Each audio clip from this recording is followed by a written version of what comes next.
All right. Welcome, everybody. We are on episode 10, Prem. I know. That's crazy to me. I don't know where the time goes. So welcome to Conversion Chronicles. This is the Synergy podcast where marketing and sales converge in one, where every single episode we talk about marketing and sales. We do not act like silos like a lot of most companies out there where they don't communicate. Today we have a very exciting guest that we will introduce in a second. First, we will introduce ourselves. My name is Desiree Halleck. I am the owner of Clarence Services, which is a marketing agency here in New Jersey. We are best known for the Webinar Bee, which is a full-service webinar solution for those professionals who would like to present a webinar, but they don't want to deal with the headaches of setting them up or promoting them. So we take care of all of that, and all you do is show up for your webinar and hopefully collect a few clients from it. My background is actually in neuroscience, and 15 years ago, I ended up doing a little switch of 180 into marketing. But my neuroscience background never went away because I really, truly have that analytical mindset when it comes to marketing. So there's always reasons behind, like evidence to support my decisions that we make in marketing for our clients. And so it's a unique way to go from a marketing perspective. And I started Clarent 5 years ago. We live in New Jersey and Lebanon with my 2 kids, 150 chickens and a couple goats. And that's that. How about you, Prem? Thanks, Desiree, for that wonderful introduction. So, as Desiree said, my name is Prem Kumar. I own a boutique strategic consulting business in Flemington called Efficace Consulting. I've been doing strategy work, for 35 plus years. Ever since I landed in the U.S. March 10th, 1989, to be precise, with $250 in my pocket, and walked the streets in Manhattan, knocked on doors, created a career. Ate one meal a day. 1 meal a day. Yep. Wow. Yep. Awesome. And here we are 35 years later. So I've been strategizing all my life, but essentially the idea behind this podcast was to bring stakeholders together, which essentially that is something missing element within the business community. And our podcast is geared towards getting those stakeholders together so that they can go work together to achieve a common goal, whatever that goal is. And as Desiree said, we are in our 10th episode. But before we go into our guest today, let's discuss some of our takeaways from the last episode. Definitely. So last episode was also about SMART goals, and it was called Mastering SMART for Unstoppable Sales and Marketing Synergy. And what we always do is the first episode of the month, we kind of talk about the just the idea around a concept for business, and then we will bring in a guest to support that idea and show a real life application. So our takeaways from our last episode was obviously SMART goals. It stands for specific, measurable, achievable, relevant, and time-bound. We talked about how SMART goals can provide clarity and focus. It increases motivation and accountability for your team, and it improves planning and decision-making processes. So if you have the proper goals set in place and the proper implementation plan, then you should have no reasons why you won't reach your goals. We talked about how you can develop clear strategies for SMART goals. We went over why it's important to integrate your SWOT analysis with your SMART goals. So make sure, and SWOT was a few episodes ago. Right, so if you want, you can go back in our archived episodes on Spotify or Facebook to find those. Make sure you have a clear implementation plan in place and all the stakeholders are bought in. We can have goals all day long, but if you don't have an implementation plan to actually achieve the goals, then it's not going to happen. Right. Make sure you are always monitoring and evaluating your SMART goals, because again, don't wait until if your fiscal year is the regular calendar year, don't wait till December to look back and say, hey, have we met our goals yet? Do it on at least quarterly, if not monthly or weekly basis. We also talked about breaking down your larger goals into smaller goals so that they don't seem so far-fetched.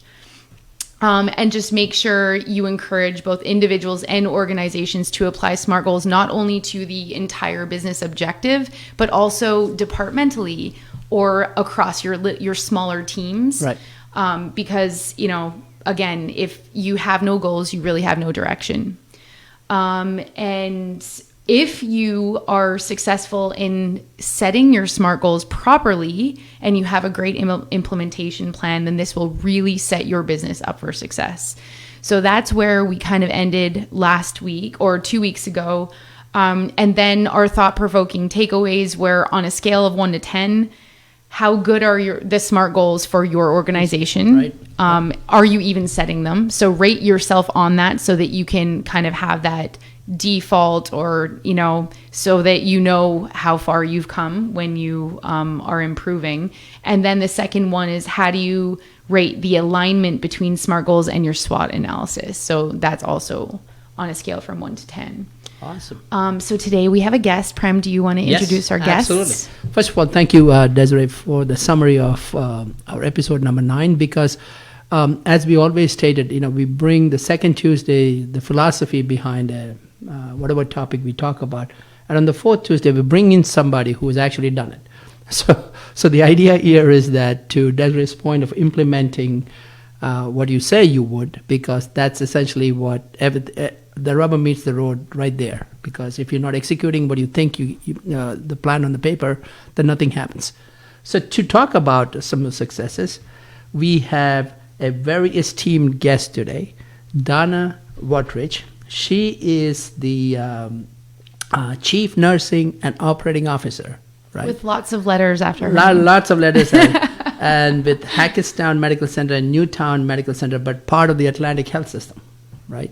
And she's got, as Desiree pointed, a multitude of degrees, and I won't go into all of them. But that's what she does now. She is the, the administrator for the larger Atlantic Health System. But prior to doing this role, she was the administrative director at Morristown, right? Mm-hmm. And then, of course, she's got an MBA from Seton Hall, and then a bachelor's degree in nursing from William Patterson University in New Jersey. Yeah. On top of that, she's a mom. She's got 2 boys, of course, a husband, and she's a chef, and she's a homemaker. I know how you do all this, but we'll talk about all that. So balance. I know. So I know we also have a guest that Donna brought along, who is, I believe, is a student finishing up her final year. Yes. Justine, what is your last name? Haas. Justina Haas. Yes. Justina, sorry. Welcome, Justina, to the show. As we always do. So, Donna, before we get into all the nitty-gritty of the business aspect of it, let us know how you got into the nursing, where that itch came in from, the healthcare and the nursing attitude and the idea of serving people. Where does all began? Good morning, Prem, and thank you for having us this morning. It's so exciting to be here on your 10th episode. So we're so glad to be with you this morning. So my journey started many, many years ago. My mom and my aunt were nurses. So my mom was a school nurse. That's how she met my father. And my aunt is also a nurse. She, at 90 years old in Florida, she's still a nurse. Once you're a nurse, you're always a nurse. Wow. 90 years. Okay. Yeah, awesome. She's doing. Yeah, doesn't practice, but so I was, always around healthcare, and at a young age, I was always very interested in helping people. I've only ever done healthcare, and I think that's interesting. That even in high school, I started working at a local nursing home, and I was a dietary aide. Not old enough to work past 4:00 in the afternoon, so I only could do the day shift. Mm-hmm. Where all my friends were lifeguards, and they were waitresses, and working at Burger King and McDonald's. I chose to do a different route. Wow. Yeah. And I chose to go into healthcare, and I really, really enjoyed helping patients, and talking to these patients, getting to know them, getting to understand their likes, their dislikes, and the environment that they were in.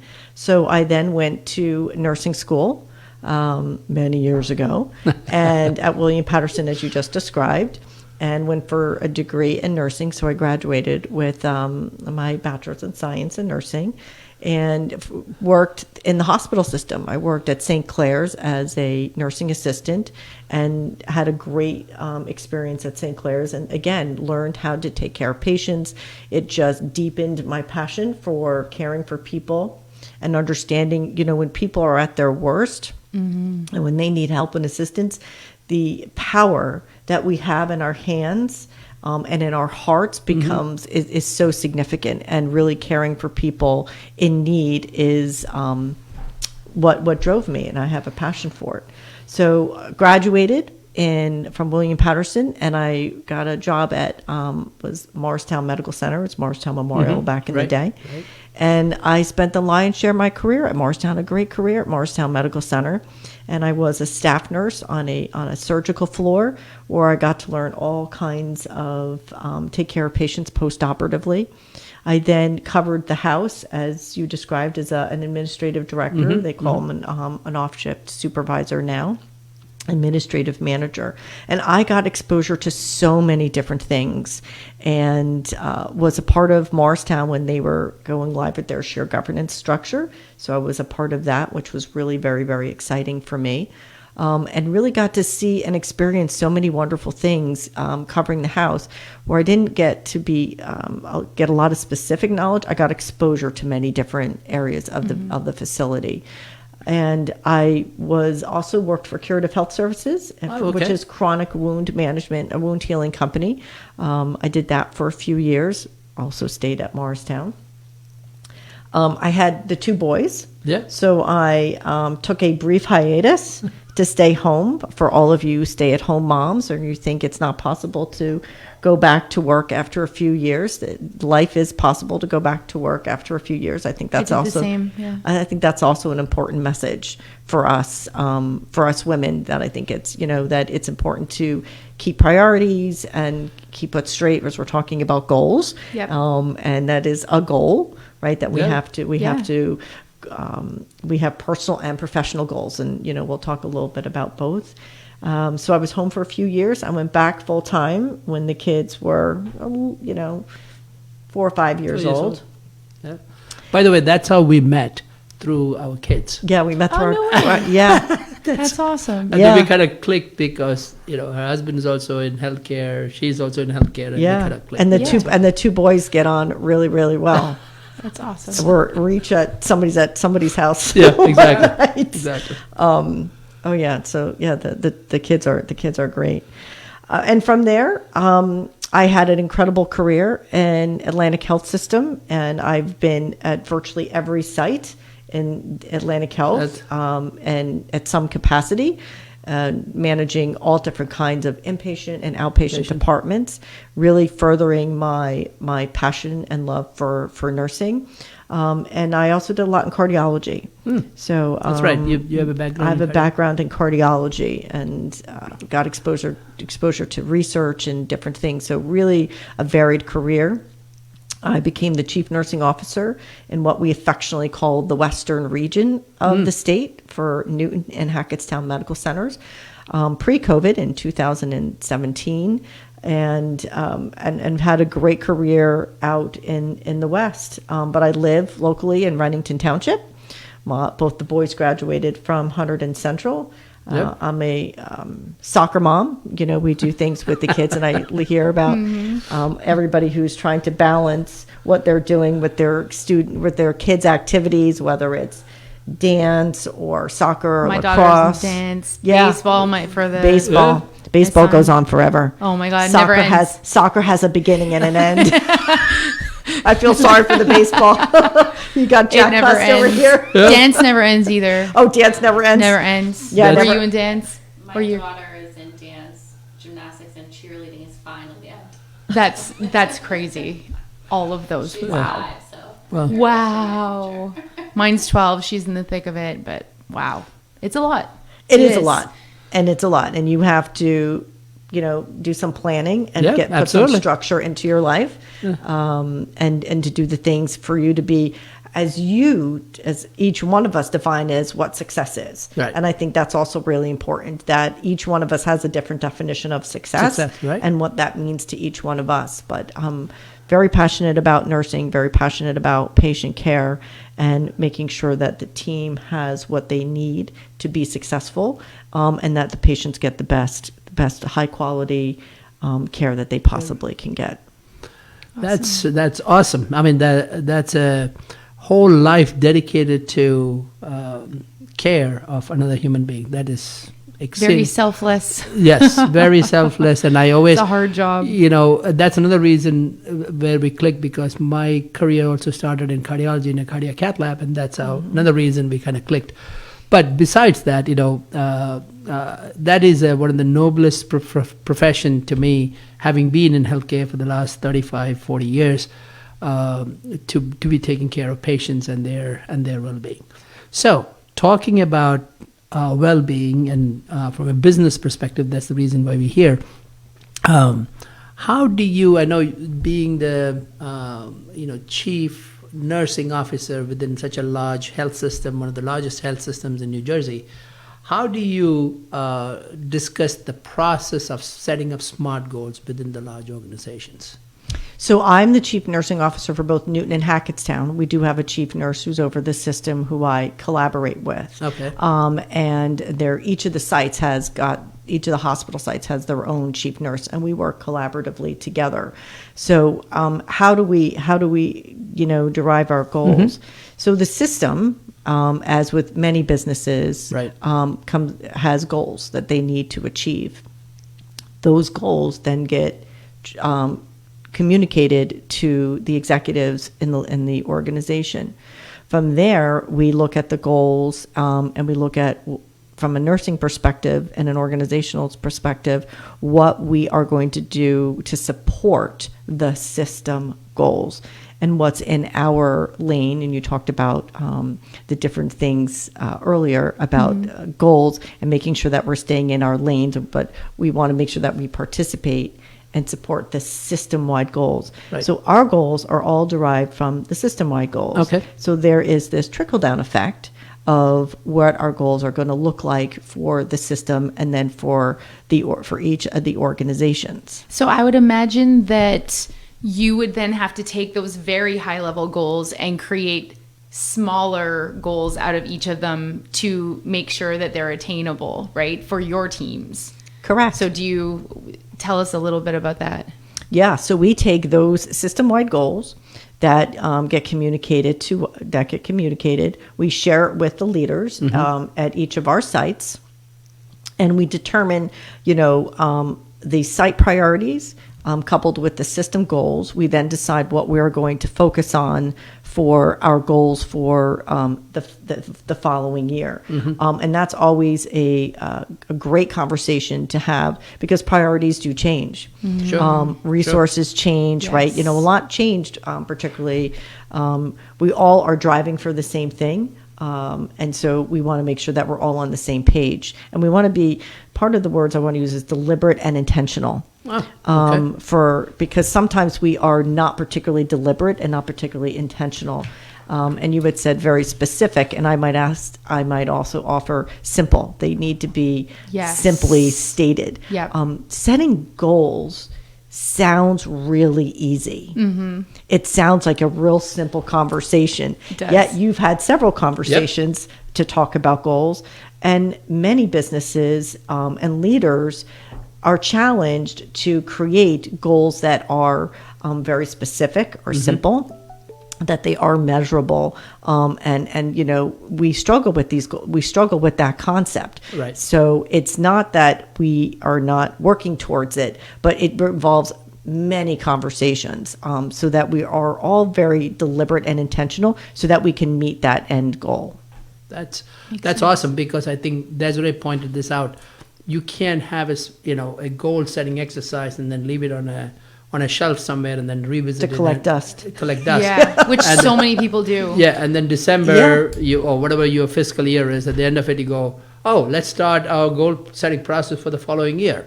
In fact, that to your exact point about how the business needs change, the priorities change, it is something that business leaders need to take into account as they plan on a daily basis, if not on a monthly basis. So thank you for sharing that, that specific aspect of the goal setting part of it. Do you want to? Yeah. So how do you make your goals specific and measurable? Specifically those two things. Like what do you do? Like, do you come up with your own KPIs and you sit down weekly, monthly, quarterly with your team? Like, how do you define them to your team and make them clear? Because you said simple and clear, right? And then how do you keep track of them? How do you measure them? So great questions. And so we meet to do goal setting. We have leadership meetings and retreats to establish what those goals are going to be. And a part of that is breaking those down.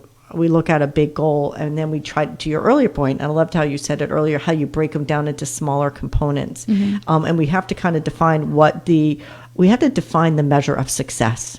And I think a lot of times we are very task oriented, and we think a checklist is what we need to do. And that's not always specifically what we want to do. And we can lose our focus and get very distracted in a checklist. Yes. Checklists are very helpful. Yeah. And they're a piece, but they're not in the development of the overall goal. So we have to define where we want to be and define what the metric of success is going to be. Some of that is derived from the system level goals as to where we're going to go. Some of it is based on our priorities and how do we support what we're going to do? How do we support the overall system with our particular goals? Right. So we sit down with the leaders and we look at what data we have available to us, how readily that data is. Right? Sometimes data is not so easy to access and accessible. So we want to make sure that when we set a goal, we have the data to support that goal. And then we want to make sure that everyone is on this, is kind of what I describe as rowing the boat at the same time. Because when you're rowing the boat, if somebody is not doing what they're supposed to be doing, you go. Or if they're on one side. If they're on one side, and, pulling harder. And you're turning the wrong direction. You're turning the wrong direction. Yeah. That's a great. It sounds overly simplistic. And I think sometimes when we talk about this, we have to bring it down to an overly simplistic level so that people they are successful. We meet regularly. Sometimes it's weekly in the beginning, because when we set goals, we want to identify, and that's part of, you talked about the SWOT. Where are our opportunities and our threats? Where are the strengths of the team? And you talked about silos earlier as well. Sometimes when we're in silos and we don't communicate effectively, we can also get distracted. Yes. And we can easily get off course. So we have to identify our key stakeholders, which can sometimes be easier said than done. Because I think we make some assumptions and biases about who our key stakeholders are. And we really need to take a step back and identify all the key stakeholders and what their role is in this goal development. Identify the key stakeholders, skill sets. We have to make sure everybody has the right skill sets. That's part of your SWOT. That's part of your data. Do we have the people who on the team to collect the data as identified, and do they have the skill set to analyze that data? Right. And resources too. And the resources to do that. Internal? Do you need to go external to find them? Are they internal? Are they external? There's so many different things. So as we work towards the goal setting, we look at all these different factors, and we have to be very deliberate and intentional so that we know the cadence and the direction. And as with everything else, life sometimes happens. Yeah. And it always happens. Life happens. That's what I'm learning. And we talk not necessarily about specific people, but some of the roles and who's going to support us with the role, because somebody wins the lottery and they're not there the following day. And what happened, right? And be nice. Right? So we want to make sure that we have accountability for what we're doing with each one of those roles, and that we have several layers of accountability so that we have a built-in structure and process Backup. and a backup plan, Yeah. right? We want to anticipate that.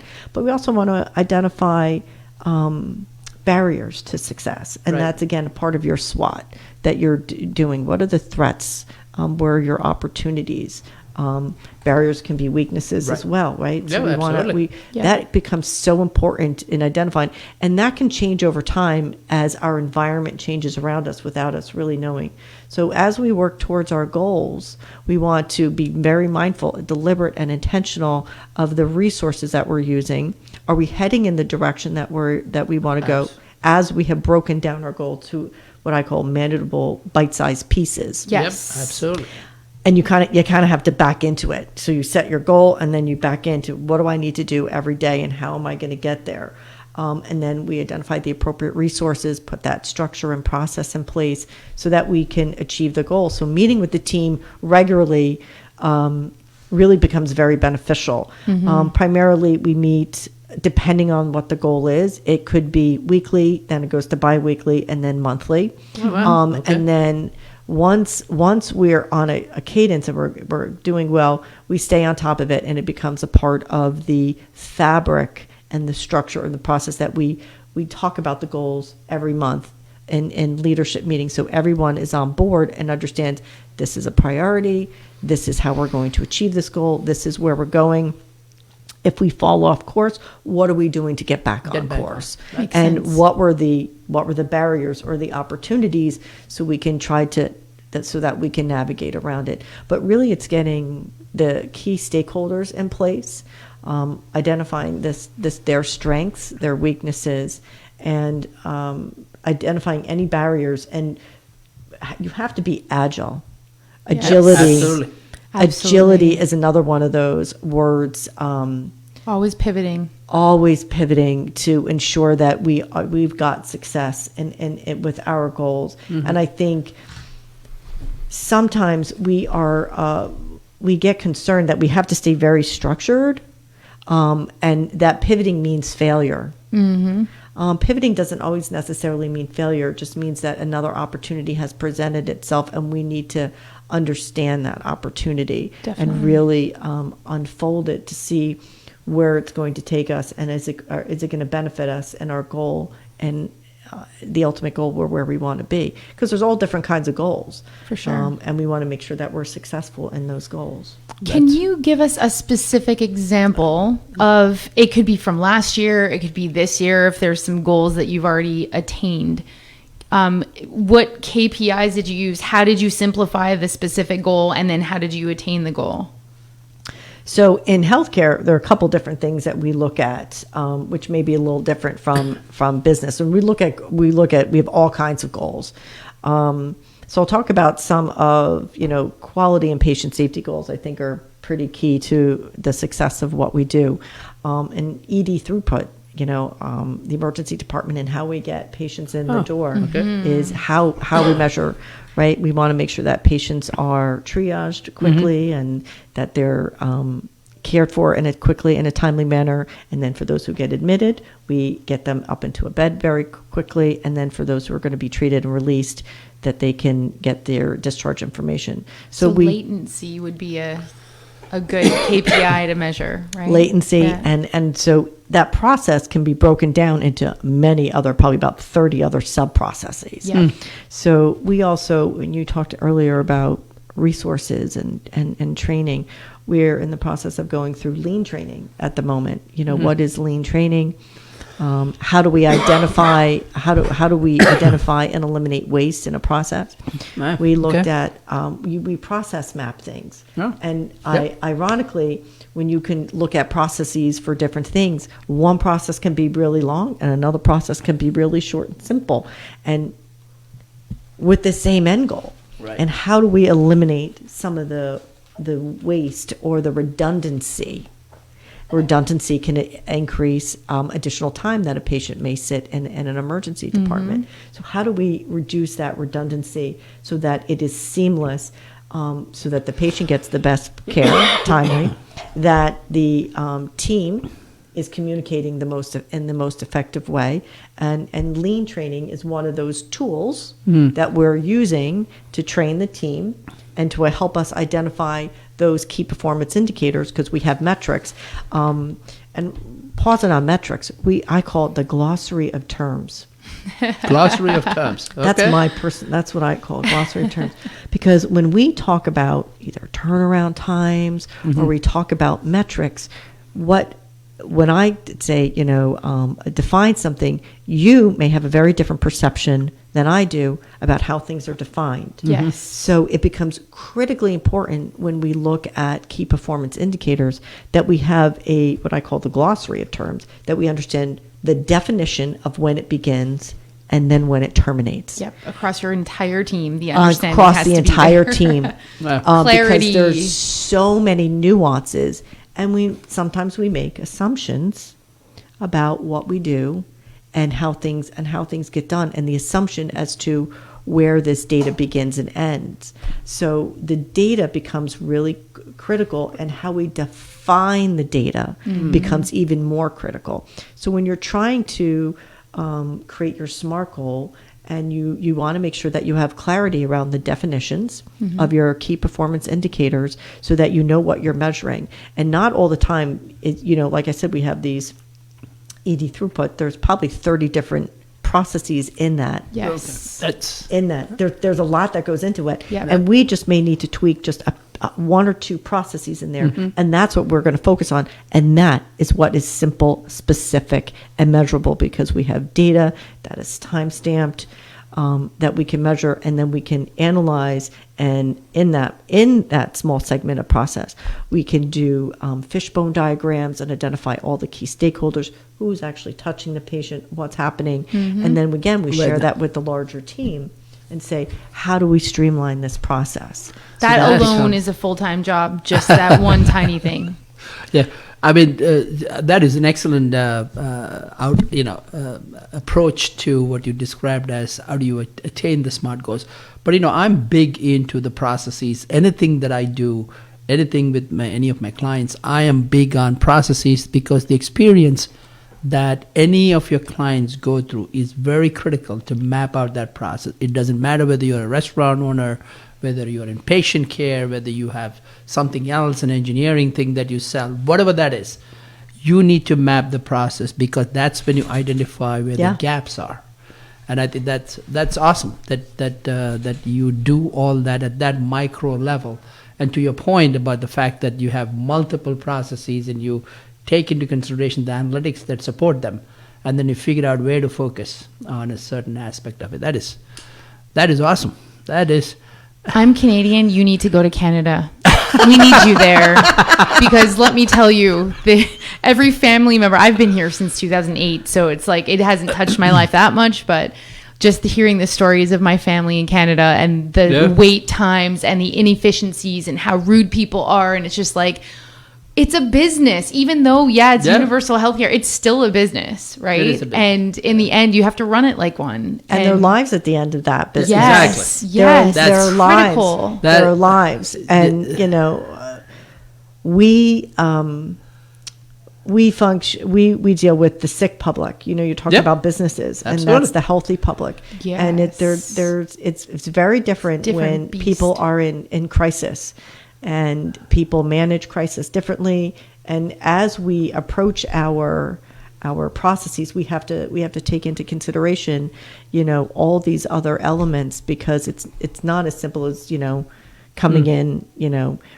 We're not widgets. Yeah. A lot of things are widgets, and we can Yes. Six Sigma a lot of things absolutely. with a widget. Yeah. And a process, and we have to be very mindful that there are human lives At the end of it. at the end of this, and And- we're very sensitive to that. Yes, sensitive was the word I was going to use. Like, that's a sensitive subject, and people are coming in not in their right minds. Yeah, They're coming exactly. in panicked and worried Yeah. and upset, right? So you're dealing. That's a lot. it is a lot, and I think to Donna's point about I do a lot of healthcare, as many of you know, especially in the oncology arena. My background has been in cardiology and in oncology, but I always, when I'm working with teams, I always tell them that there is a patient at the end of this journey, right? So any decisions, anything that you talk about, whether strategically or implementation-wise, make sure that whatever you do, there's an impact that is felt immediately at the end of the line, which is a patient. We always put the patient, you draw your Venn diagrams, Right. and you always put the circles, and the patient is always in the Always in center, center. Yeah. of everything that we do, because we focused on the perception of the patient and the appropriate care and quality of the care of the patient. So important to keep the patient in mind. That's awesome. Yep. Now, since we talked about a lot of the, I think you answered a number of questions that we already lined up here. But with regard to, I know you may manage a larger organization, right? How do you take into the accountability part of your, second level managers, and ultimately, to your point, the implementation at the end of the line is to a patient? How do you make sure that everybody in the row board is rowing according to what the plan is, and they'll stay in the lane? How do you come? Is there a separate processes or separate management technique that you that deploy through the organization? So that's a great question. And two things come to mind. Have you guys heard of the concept of a Gemba walk? Gemba walk? No. No? I think I did. You The want to Gemba chime in, please. Yeah. No, please do. the, Seriously. the Gemba walk. So you asked, how do we hold people accountable and really listen? Perceptions are very key. And we talked about how I described as the glossary of terms as to what we want to accomplish. Yep. So when we Gemba walk, we walk to where the rubber meets the road. So we walk side by side with the team who is caring for the patient to identify, is the process that we've highlighted working? And what is their perception, and what is the patient's perception of how well it is supposed to work?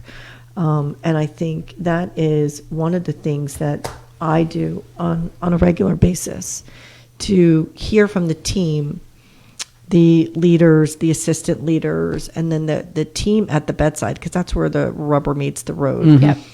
Is this working? And we want to make sure that the processes that we put in place are effective. And I think that's part of your SMART goal, because we can ask for a lot of different things, but we want to make sure those processes are effective to the patient. So talking with patients becomes really important, and talking with the team, and as I describe, walk the walk. Yes. Walk the walk, and walk side by side with them is what we're suggesting working.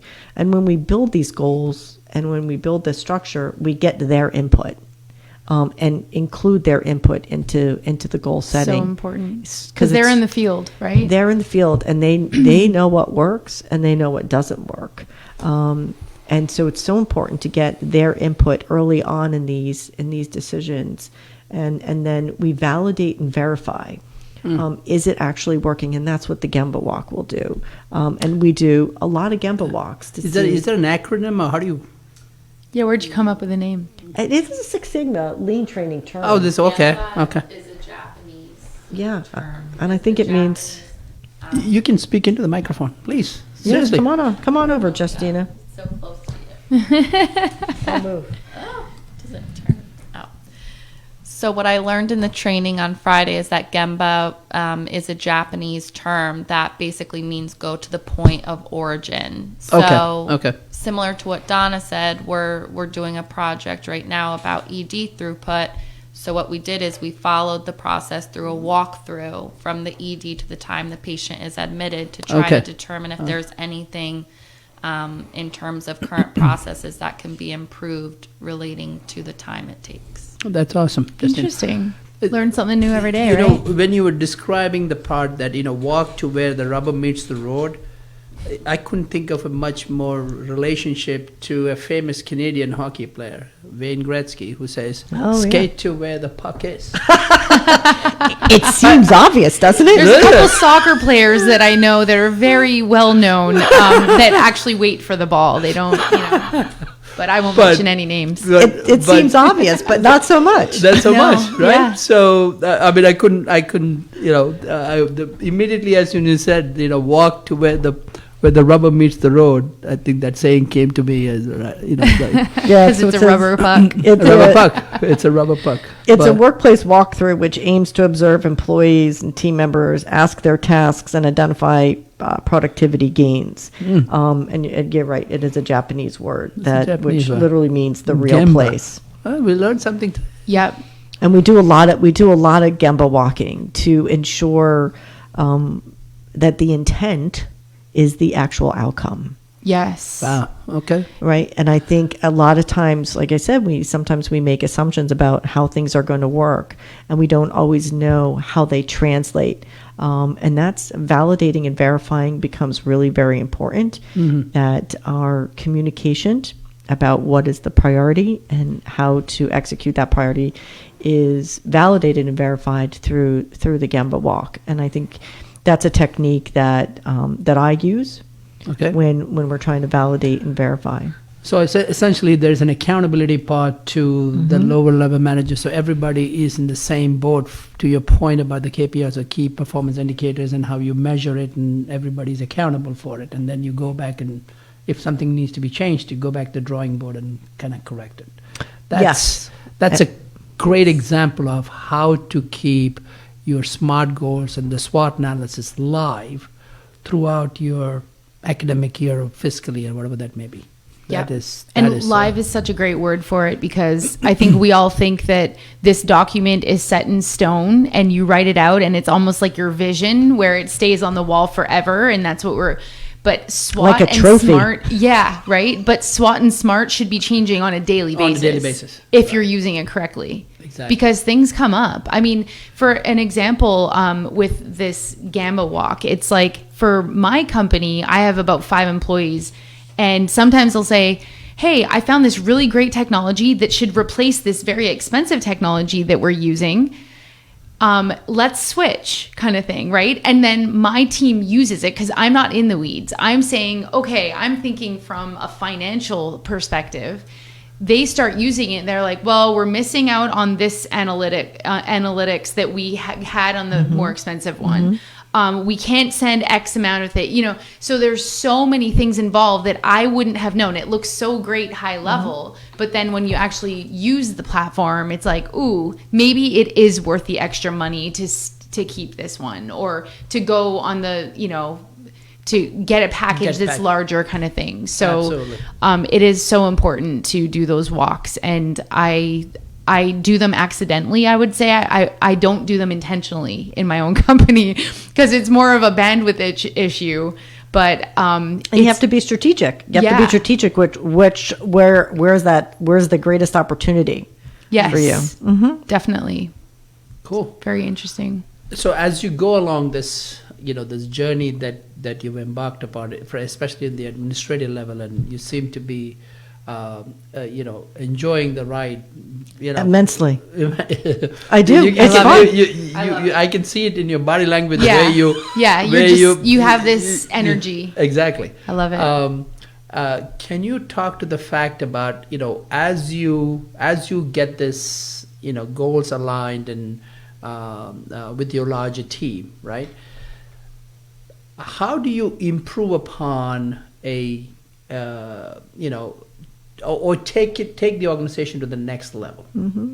How is there another processes that you put in place that you let's say you set a goal of reaching whatever that milestone is, that the waiting period between the patients get into the emergency room by the time they get the bed to, let's say, 5 minutes. I'm just exaggerating, but once you reach that, what you set of goals to go to the next level, to take the organization to the next level. What does that hierarchy look like?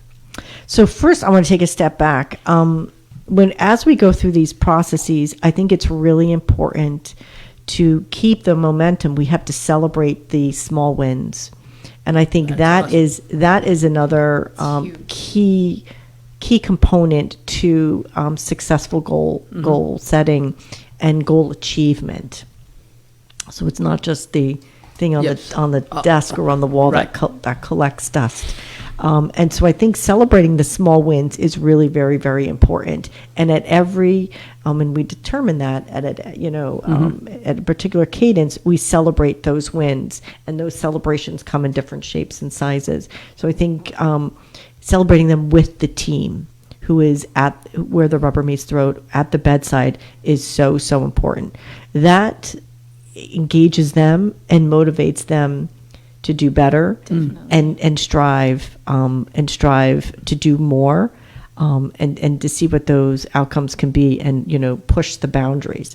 So we do look year over year at previous performance, and we look at the successes that we've had, and then take those successes and redefine where we think we can go even further with as far as we've been. We do want to make sure that we stay within, they're realistic, that they still are measurable, and look at the environment. Has anything changed in our environment? And then we continue to tweak things and move the process along.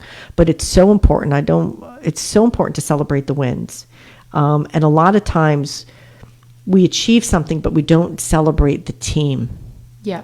And I think celebrating the team drives the motivation. It builds team member engagement and improves outcomes for patients and for whatever business that you're in. And I think that is so important, and that's how one of the key drivers that may not be able to be completely measured in traditional ways, but is really a driver for positive outcomes, is celebrating those wins. And then we take and we readjust the sails in the wind.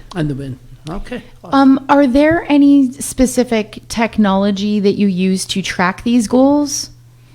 We use a lot of so our electronic health record has a lot of different metrics that we have, and then the different systems that we have, and different vendors will provide us data that we contract with and that we interact with, provide us particular data points. But our electronic health record, and when we document everything electronically, there is a timestamp for a lot of the things that we do. So it's defining that timestamp that becomes critical, and we talked about that earlier, and defining kind of the beginning and the end of that timestamp. But the EHR is one simple example that we get a lot of data from. And to your point, there are different, when you're talking about different vendors and different software packages, those are the things that we look for when we add different elements to the process, or we're bringing in a different software, or looking to improve the process. Do we have the data? Where is it going to come from? Are we tracking this manually? And I think those are all the things, and the time that it's going to take to track manually, and what that looks like. All the things we have to consider. Yeah. But the health record is a big part of that. So Donna, I know we talked a lot. I know you gave such fantastic information about the business aspect of the SMART goals, and how do you equate that to the SWOT analysis, and how do you keep it live and celebrate the small successes and things like that. And you've been doing this for a long time. So can you give us any perspective on some of the lessons learned on the way, that if you were to go back and redo this whole experience again, would you do anything differently? Any thoughts? So I think there's always room for opportunity.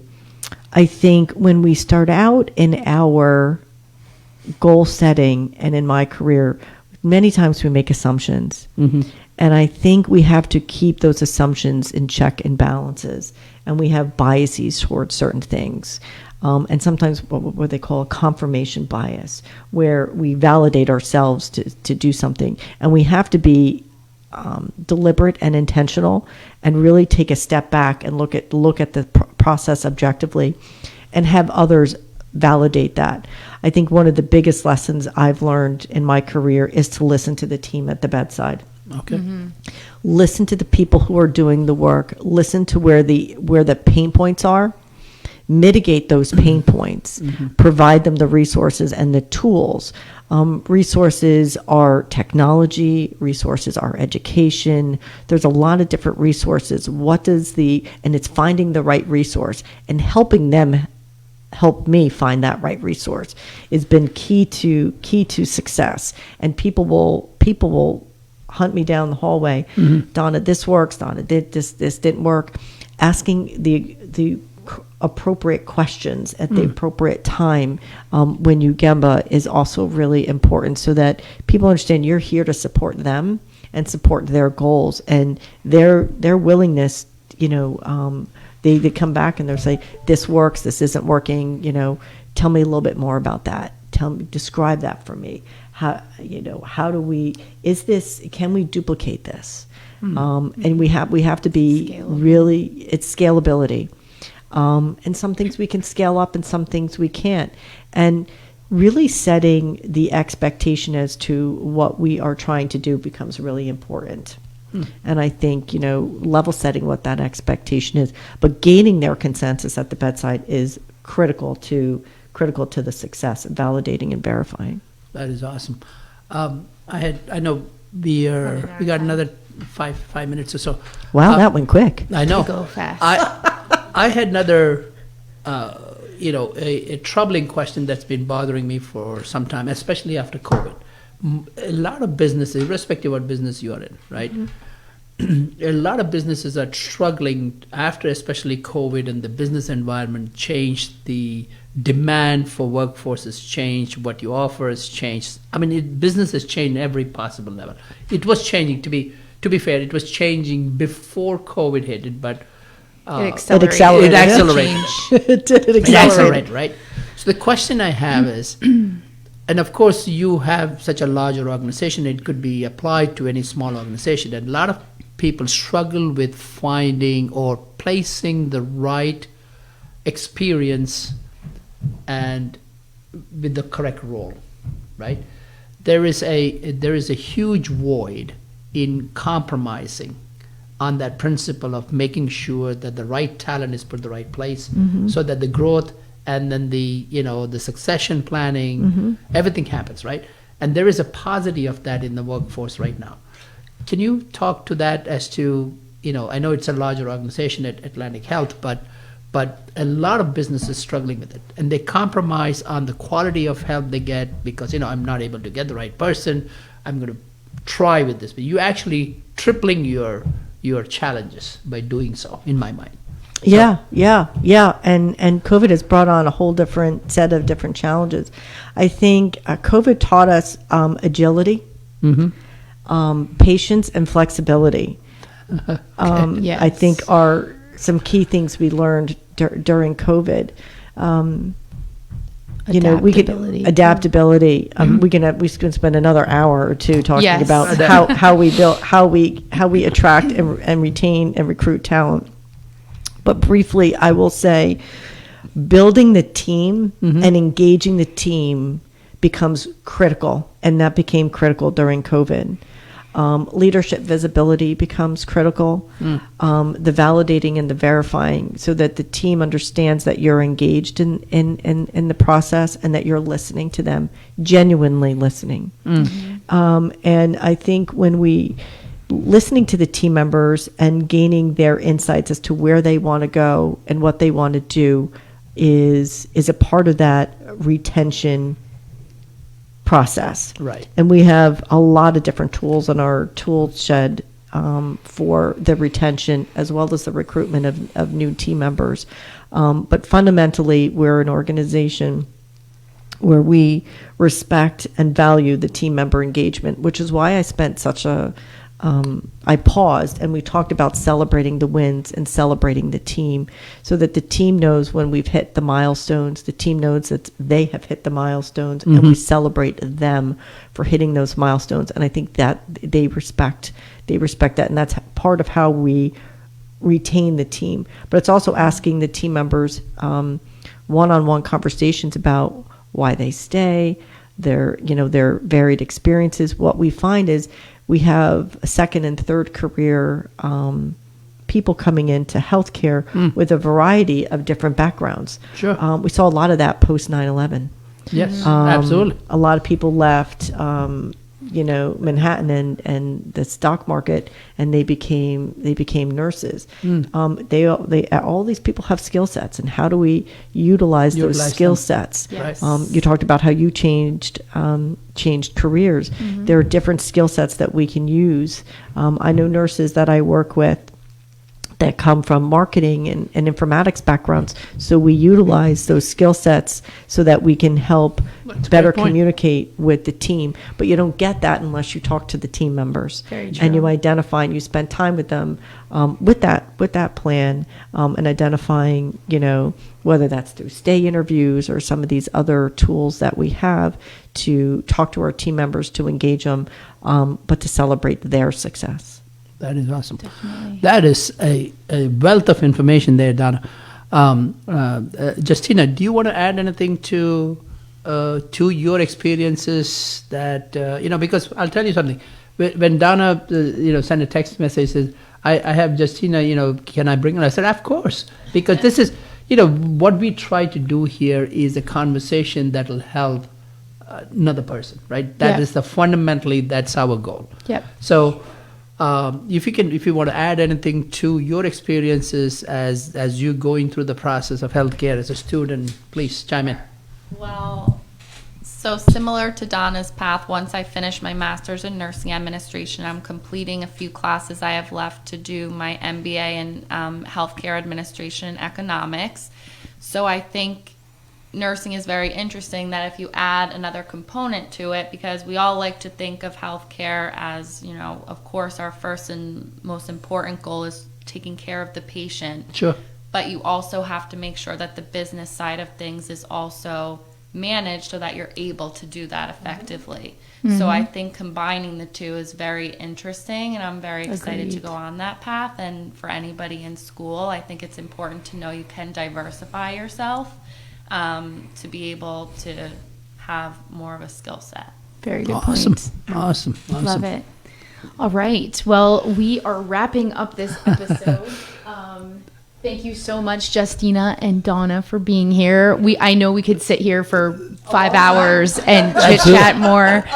But I have to say this was thrilling in many ways, because we always contemplate who do you bring in after our philosophical discussion, and then because I had just spoken to you, and then on my look I said, because I just did the SMART goals. I said, you're right on. You're perfect. And he was so excited. And I said, you think about something, but actual conversation and how it aligned to what we were thinking is two different things. But I have to say that this was exhilarating from a perspective of what the topic was and the experiences and the information that you gave. Hopefully, this will benefit a lot of people. So, first of all, thank you for your time. Thank you. I know you're very busy, both of you. Yeah. So our next episode coming up on May 14th. How are we in May already almost? It will be episode 11, and we will be talking about crafting winning moves to 10x your business, and we'll talk about mastering your strategy for business success. Cool. For those of you who would like to watch some of our other episodes, our first 10 now, we are on Spotify. They are also archived on Facebook. You can like us and follow us on Facebook and LinkedIn. It's just /Conversion Chronicles. Also, we have a website. It's conversionchronicle.com without the S on the end, because we could not get that domain with the .com. You can subscribe to our newsletter, and we will only send you every 2 weeks our kind of list of the upcoming episodes. So that's all that it will be, but it's helpful for you to know what's coming. And so make sure you find us on Spotify and you like us on our social media platforms. Check us out on our website. And that is it. Thank you. You want to know where to find you? Right. First of all, where can we find you, Donna? Contact information for anyone who's interested in learning more. Yeah, I'm on LinkedIn. LinkedIn? They can find me on LinkedIn. Absolutely. Okay. Awesome. Donna Watridge. Donna Watridge on LinkedIn. Yeah. And Awesome. I'm at Atlantic Health. Justina, how about you? She's I don't want anyone to find me. I'm on everything. You're on everything. Okay. So LinkedIn too. LinkedIn My too. LinkedIn, yes, I did Awesome. Now that I'm away from the bedside, and for a while I didn't use it, but now I do. Awesome. So for me, you can find Clarent at clarentservices.com. That's CLAIRANT services.com. I am also on LinkedIn.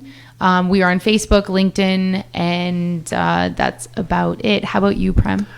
So you can always find me on LinkedIn, of course, as Prem Kumar Efficace Consulting. You can always also find me on efficaceconsulting.com. And if you want to call me, my number is 516-359-6257. Awesome. Thank you very much, and we'll see you in next episode.